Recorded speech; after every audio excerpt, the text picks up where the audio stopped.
एक डरावनी कथा। गांव के एक कोने में काली पहाड़ियों के पास एक पुराना और उजड़ा हुआ महल खड़ा था। लोग कहते थे कि उस महल में रानी की आत्मा का वास था।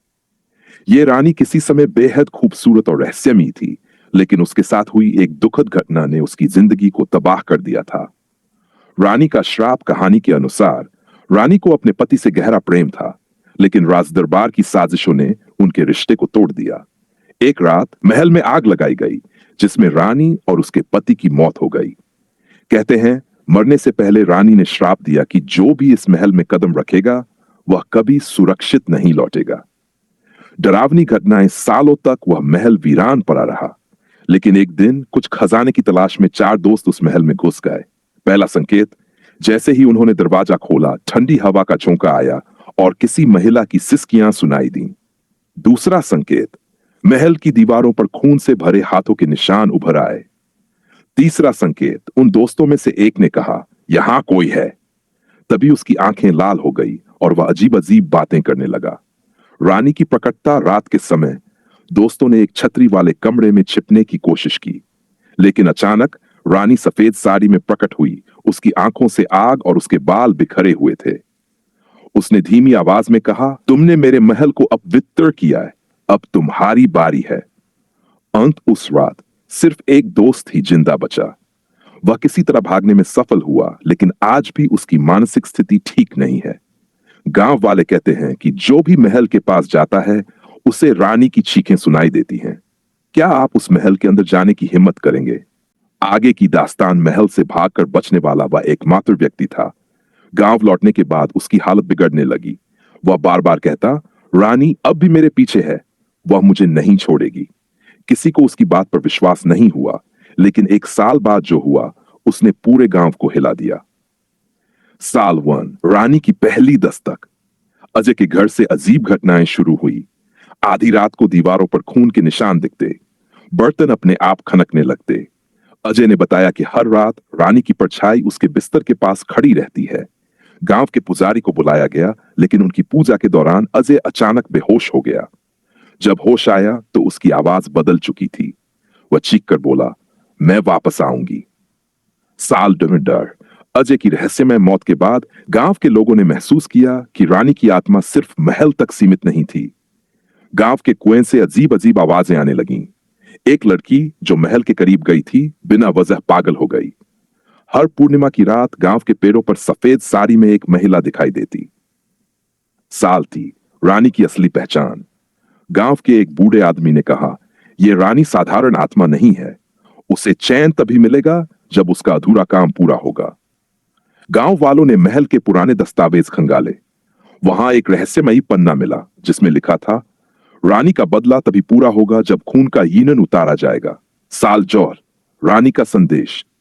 इस साल गांव के सबसे निडर युवक विक्रम ने फैसला किया कि वह महल में जाकर रानी की आत्मा से बात करेगा। उसने कहा, अगर हमें शांति चाहिए तो हमें उसका सामना करना होगा। विक्रम ने महल में कदम रखा, लेकिन वह कभी वापस नहीं आया। अगले दिन गांव की दीवारों पर खून से लिखा संदेश मिला, मैं अभी भी इंतजार कर रही हूं। साल 5, आखिरी चेतावनी। अब तक गांव पूरी तरह खाली हो चुका था। जो लोग रुके थे उन्हें हर रात सपने में रानी दिखाई देती। उसने कहा, यह कहानी यहां खत्म नहीं होगी। एक रात पूरे गांव में आग लग गई और किसी को नहीं पता चला कि आग कैसे लगी। क्या यह रानी की आखिरी चेतावनी थी या उसकी कहानी अब किसी और गांव में शुरू होगी? अगला हिस्सा जल्द ही। अधूरी रहस्यपूर्ण दास्तान महल और रानी की डरावनी छाया ने हर साल नए राज और भयावह सच उजागर किए, लेकिन यह कहानी अभी अधूरी थी। साल शीस, अजनबी का आगमन। गांव पूरी तरह से वीरान हो चुका था, लेकिन एक दिन एक अजनबी युवक आर्यन उस गांव में पहुंचा। उसने रानी की कहानी सुनी थी और वह सच्चाई जानने के लिए महल में जाना चाहता था। गांव के आखिरी बचे बुजुर्ग ने उसे चेतावनी दी, जो भी महल गया है वह वापस नहीं लौटा। आर्यन ने बस इतना कहा, शायद मैं वह सवाल पूछ सकूं जिसका जवाब रानी को चाहिए। महल का नया रहस्य। आर्यन महल के अंदर गया। वह कमरे जिनमें पहले सिसकियां और खून दिखता था अब खाली और शांत थे। लेकिन जब उसने पुराने दरवाजे खोले तो उसे एक डायरियों का ढेर मिला। डायरी के पन्नों पर लिखा था, मैं रानी हूं। मेरी मौत सिर्फ मेरे प्यार की वजह से नहीं हुई, मेरे अपने परिवार ने मुझे धोखा दिया। आर्यन को समझ नहीं आया कि यह डायरी किसने लिखी। तभी महल में एक भयानक आवाज गूंजी, क्या तुम मेरा सच जानने आए हो या मेरी मौत का हिस्सा बनने? साल अष्ट रानी का गुस्सा या मदद। आर्यन को यकीन हो गया कि रानी सिर्फ एक भटकती आत्मा नहीं थी, बल्कि किसी बड़े रहस्य को छुपा रही थी। उसने महल के तहखाने में जाने का फैसला किया। तहखाने में उसे रानी का एक चित्र और एक लोहे का संदूक मिला। संदूक के ऊपर लिखा था, जो इसे खोलेगा वह रानी की मदद करेगा, लेकिन उसके बाद लौटने का रास्ता नहीं होगा। साल नाइट, अंतिम कड़ी की शुरुआत। आर्यन ने संदूक खोला। अचानक चारों ओर धुआं फैल गया और रानी की परछाई सामने आ गई। उसने धीरे से कहा, तुम यहां तक आए हो, लेकिन क्या तुम मुझे मेरे परिवार के विश्वासघात से मुक्त करोगे या तुम भी उन्हीं की तरह हो? आर्यन ने पूछा, तुम्हें शांति कैसे मिलेगी? रानी ने जवाब दिया, मुझे मरने से पहले न्याय चाहिए। साल जेड, कहानी का अंत या एक नई शुरुआत? महल से आर्यन का कोई सुराग नहीं मिला, लेकिन उसी साल एक और गांव में रानी का चेहरा दिखाई देने लगा। वहां भी लोग डरने लगे। लोगों का कहना है कि आर्यन ने रानी की मदद की होगी, लेकिन उसने उसे मुक्त नहीं किया। क्या यह कहानी खत्म हो गई या रानी अभी भी अपने न्याय की तलाश में है? अगले भाग में रानी के बदले की पूरी सच्चाई। सस्पेंस बना रहा है। क्या आपको और विस्तार चाहिए? आर्यन की वापसी। जिसे लोग मरा हुआ समझ रहे थे, वही आर्यन एक दिन अचानक वापस लौट आया। लेकिन वह वैसा नहीं था जैसा गया था। उसकी आंखें गहरी लाल हो चुकी थी। उसकी आवाज में अजीब सी गूंज थी, और सबसे अजीब, वह अब रानी के बारे में किसी से बात नहीं करता था। गांव वालों ने उससे पूछा, क्या तुमने रानी को मुक्त किया? आर्यन ने सिर झुकाते हुए सिर्फ इतना कहा, कहानी अभी खत्म नहीं हुई है, नई घटनाएं। आर्यन के लौटने के बाद गांव में अजीब घटनाएं फिर से शुरू हो गई। लोगों के सपनों में रानी दिखाई देने लगी। वह कहती, मुझे रात के समय गांव में अचानक तेज हवाएं चलने लगती और कोई अदृश्य ताकत लोगों को उनकी झोपड़ियों से खींचने की कोशिश करती। मंदिर के घंटों से खून टपने की अफवाहें फैल गई। आर्यन ने इन घटनाओं को रोकने की कोशिश की। उसने गांव वालों से कहा, जो हो रहा है उसका जवाब महल में छुपा है। साल 20, महल का गुप्त दरवाजा। आर्यन ने महल में दोबारा प्रवेश किया, लेकिन इस बार उसके साथ गांव के कुछ लोग भी थे। महल के तहखाने में एक गुप्त दरवाजा मिला।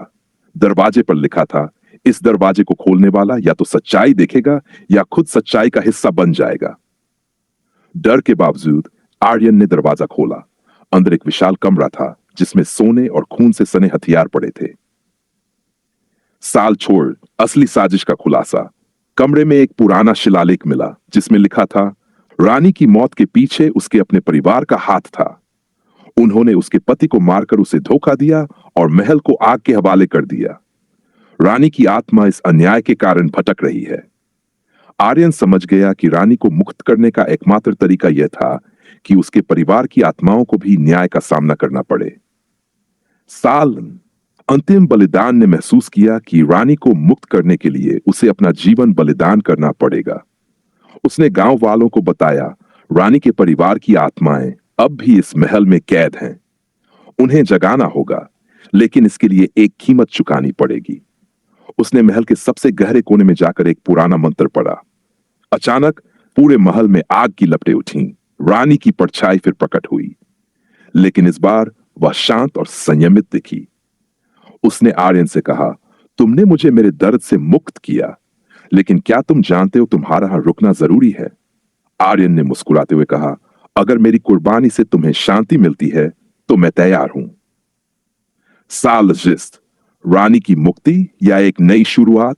महल के चारों ओर अंधेरा छा गया। जब गांव वालों ने जाकर कहा तो महल का कोई अस्तित्व नहीं बचा था, सिर्फ एक खाली जमीन और उस पर आर्यन का नाम खुदा हुआ। लेकिन लोग कहते हैं कि कुछ दूर के गांवों में एक नई कहानी शुरू हो चुकी है। वहां एक नई आत्मा का जिक्र होता है। क्या यह रानी की मुक्ति थी या उसकी आत्मा अब भी किसी अन्य रूप में बदला लेने की तैयारी कर रही है? कहानी जारी रहेगी, क्योंकि हर अंत एक नई शुरुआत है।